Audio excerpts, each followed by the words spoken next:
Here I have iPad 10th generation, and today I'm going to show you how to enable or disable camera location tags on this device.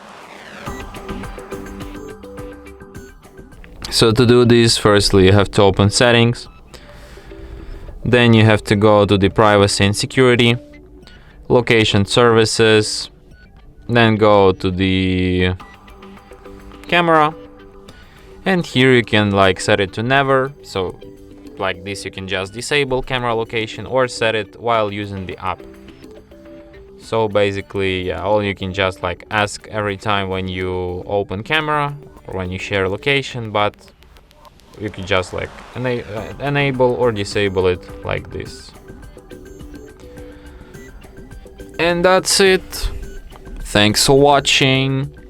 If you find this tutorial useful, don't forget to hit that like button and subscribe to our channel.